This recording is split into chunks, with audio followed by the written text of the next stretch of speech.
আগামী ২৬ ডিসেম্বর থেকে বিপিএলের আসর শুরু হতে যাচ্ছে, কিন্তু টুর্নামেন্টের ২ দিন আগে থেকেই টুর্নামেন্টকে প্রশ্নবিদ্ধ করার জন্য ২টি ঘটনা ইতিমধ্যে ঘটে গিয়েছে।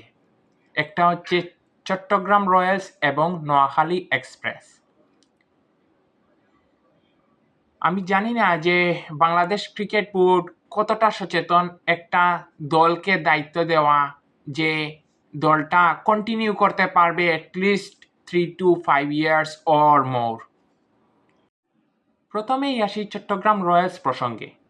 চট্টগ্রাম রয়্যালস দল কিনেছে আজ থেকে প্রায় 2 মাস আগে, কিন্তু টুর্নামেন্ট শুরু হওয়ার 2 দিন আগেই শোনা যায় যে চট্টগ্রাম রয়্যালস এই দলটা কন্টিনিউ করবে না। ওনারা ইতিমধ্যে এইটা হ্যান্ড ওভার করে দিয়েছে বিসিবির হাতে, যেন এই দলটা বিসিবি চালায়, কারণ ওনাদের টাকা নাই। এখন প্রশ্নটা হচ্ছে যে বিসিবি আদৌ কি চেক করেছে ওদেরকে, ওদের ফিনান্সিয়াল অবস্থা কেমন বা আদার স্টাফ যেগুলো আছে? এটা তো বিপিএল এর মানহানি, যে একটা বিপিএল একটা ব্র্যান্ড ভ্যালু হিসেবে গণ্য করা হতো, সেটা আর এখন আর হবে না। এবং বিদেশি ক্রিকেটাররা কিন্তু এই বিপিএল থেকে আস্থা হারাবে। পাশাপাশি বড় বড় ব্র্যান্ড যে কয়েকটি বাংলাদেশ ক্রিকেটের সাথে জড়িত, তারাও কিন্তু বিপিএল থেকে মুখ ফিরিয়ে নিবে। এখন আসি নোয়াখালী এক্সপ্রেস দল সম্পর্কে। নোয়াখালী এক্সপ্রেস টিমটা অনেক ভালো হয়েছে, কিন্তু কয়েকটি ঘটনা ওনাদেরকেও বিতর্কের মঞ্চে নিয়ে এসেছে।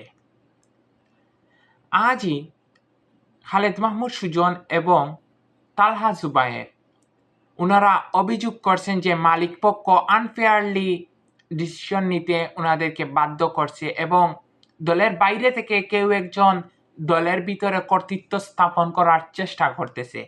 পাশাপাশি মালিকপক্ষ কোনো লজিস্টিক সাপোর্ট দিতে ইচ্ছুক নয়। খালেদ মাহমুদ সুজন এবং তালহা জুবায়ের দলকে মাঠে রেখে একটি সিএনজি নিয়ে দল ছেড়ে চলে আসছিলেন। পরে এইটার সমাধান হয়, কিন্তু এটার ইম্প্যাক্ট কিন্তু অনেক নেগেটিভ বিপিএল এর পার্সপেক্টিভে। কারণ বিপিএল হচ্ছে একটা ইন্টারন্যাশনাল টুর্নামেন্ট, কিন্তু প্রতিটা আসরেই একটা না একটা বিতর্ক লেগেই থাকে, সেটা বিপিএল এর ব্র্যান্ড ভ্যালু অনেকাংশেই কমিয়ে দেয়। এবং এইসব ঘটনায় বিদেশি প্লেয়াররা যেমন আস্থা হারায়, তেমনি বড় বড় ব্র্যান্ড বিপিএলে আসতে চায় না। এইটার ইম্প্যাক্ট কি? এই যে বিতর্ক হচ্ছে, এই বিতর্কের ইম্প্যাক্ট কিন্তু অনেক বড়। এই বিতর্কের ইম্প্যাক্ট হিসেবে বিপিএল এর ডাউনফল, প্লাস হচ্ছে বড় বড় বিদেশি যারা নামদারি ওয়ার্ল্ড ওয়াইড ফেমাস, ওইসব প্লেয়ার কিন্তু বিপিএলে আসতে চায় না। সেকেন্ড অফ অল হচ্ছে যে বড় বড় কর্পোরেট প্রতিষ্ঠান বিপিএলকে স্পন্সর দিতে রাজি হয় না। সো বিপিএল এর যদি ব্র্যান্ড ভ্যালু ক্রিয়েট করতে হয়, তাহলে এইসব জিনিসকে অনেক ফোকাস দিতে হবে।